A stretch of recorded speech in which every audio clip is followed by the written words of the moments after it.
လိုင်းသားရတစ်ထိတ်မှတ်တိုင်အနီးမှာမနက်ဆိုတန်းသွားအဲ့ကနေတန်းပြန်ရမှာပါရှင်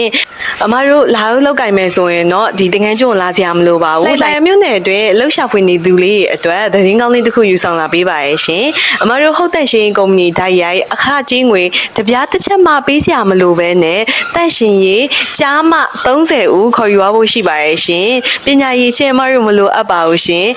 အသက်အရွယ်အားဖြင့်အမတို့18ကနေပြီးတော့50အထိခေါ်ပေးပါရယ်ကဲနေစားလောအခအနေနဲ့ဆိုရင်တော့ယာယီဝန်ထမ်းလေးတွေအတွက်1000ခွဲချက်နဲ့ခေါ်ယူပေးသွားမှာပဲဖြစ်ပါရဲ့ရှင်အမတို့10ရက်တစ်ခါရှင်းပေးမှာနော်ငွေသားနဲ့ရှင်းပေးမှာပါရှင်လှိုင်သာယာနဲ့နီးစပ်ရာမြို့နယ်လေးတွေကလည်းလာရောက်လျှောက်ထားနိုင်ပါတယ်အမတို့ရဲ့ site ကပေါ့နော်အချိန်ကာလအားဖြင့်တော့2လကြာမြင့်နိုင်တဲ့ site လေးကိုပေါ့နော်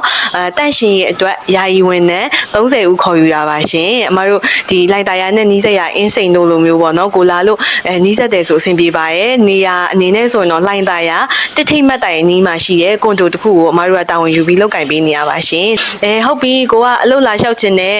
အမကြီးဗာလေးလိုအပ်လဲဆိုတော့မပုံနဲ့မိတ်တူအိမ်အောင်စုစီရင်သို့မဟုတ်တကောင်စီရင်ဒါမှမဟုတ်ရင်အမတို့အဲစီရင်မိတ်တူပေါ့နော်ပြီးရင်ရက်ကွက်ထောက်ခံစာမိတ်တူဒါလေးနဲ့ဆိုရင်အဆင်ပြေပါတယ်ဒါပေမဲ့အမတို့မပုံနဲ့မူရင်းလေးတော့တစ်ချက်ပြပေးရတယ်ပေါ့နော်လာလျှောက်မယ်ဆိုရင်တော့ဘယ်မှာလာလျှောက်အောင်မလဲဆိုတော့အမတို့ဒီရုံချုပ်ပေါ့နော်တင်ငန်းကျွန်းမြို့နယ်တရတော်မှတ်တိုင်မှာရှိတဲ့ရုံကိုလာလျှောက်ပေးရမှာပါရှင်ဇဝနာကို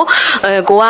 ကားစီးမယ်ဇဝနာကကားပို့ပေါ်တဲ့ခါကျတော့လေဇဝနာနေလာမယ်ဆိုလဲရပါရဲ့ရှင်ဟုတ်ပြီကိုကရောက်ပြီးဆိုရင်ကျတော့အမတို့အိမ်နမတ်အနေနဲ့ဆိုရင်အမှတ်1381ကကြီးတူမနာတက်လန်ဆက်ချောက်အပိုင်းလေးရက်ကွာတင်ငန်းကျွန်းမြို့နယ်တရတော်မှတ်တိုင်ရဖြစ်ပါရဲ့ရှင်ဆိုတော့ဟုတ်ပြီလာမဲ့သူတွေအနေနဲ့အင်တာဗျူးဆိုရင်အမတို့ကတနင်္လာကနေပြီးတော့စနေနေ့အထိကိုမနက်8နာရီခွဲကနေပြီးတော့မနက်10နာရီတွင်းထိအင်တာဗျူးပေးပါရဲ့ရှင်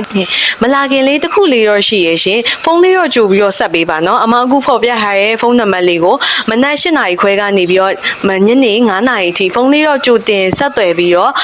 အမတို့ကိုပေါ့နော်အင်တာဗျူးလာဖြည့်ဖြစ်ဆိုရင်ပေါ့နော်ဖုန်းလေးတော့ကြိုဆက်ပေးပါရှင်ဟုတ်ကဲ့ပါအမတို့လာလောက်ကင်မယ်ဆိုရင်တော့ဒီတင်ငန်းကျွန်းလာစရာမလိုပါဘူးလှိုင်သာယာတစ်ထိတ်မှတ်တိုင်အနီးမှာမနက်ဆိုတန်းသွားအဲ့ကနေတန်းပြန်ရမှာပါရှင်ပေါ့နော်အမတို့စီမှာယာယီလာရောက်လောက်ကင်ပြီးတော့နောက်ပိုင်းရရှိအတွက်ပေါ့နော်အမတို့ကုမ္ပဏီနဲ့တန်ရှင်းပညာရက်ကိုစိတ်ဝင်စားလို့လက်တွဲပြီးတော့ရရှိလောက်ကင်ခြင်းနဲ့ညီကုံမောင်နှမလေးတွေဆက်ရှိနေမယ်ခဲ့မယ်ဆိုရင်လည်းအမတို့ကရှောက်ထားခွင့်ကိုပေးသွားမှာပဲဖြစ်ပါရဲ့ရှင်ကဲတကယ်လို့အဲ့လိုမှမဟုတ်ဘူးကိုကပေါ့နော်ဒီလောက်ကိုပေါ့နော်လောက်ခေါ်စာလေးကိုတွေးလို့ပေါ့နော်စိတ်ဝင်စားလို့ဒီတင်ငန်းကျွန်းမြို့နယ်မှာလာရောက်လောက်ကင်ခြင်းနဲ့ကိုပြောင်းရွှေ့ပြီးတော့နေထိုင်ပြီးတော့ပေါ့နော်နီးစက်ရမှာနေထိုင်ပြီးတော့လာရောက်လောက်ကင်လို့ခြင်းတဲ့သူလေးတွေရှိရင်လည်းအမတို့ဘက်ကနေပြီးတော့ဖိတ်ခေါ်ပါရဲ့အလုပ်လာရောက်ရှောက်ထားမဲ့သူများအားလုံးကိုနေထွေးစာကြိုဆိုလျက်ပါ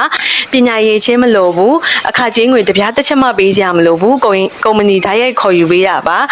ကိုပေါ့နော်လက်တော်ယာရီအလုပ်လေးတစ်ခုခုလိုအပ်နေလို့လာလျှောက်ချင်တဲ့သူများကိုနေထွေးစာကြိုဆိုပါရဲ့ရှင်အားလုံးကိုကျေးဇူးများတင်ပါတယ်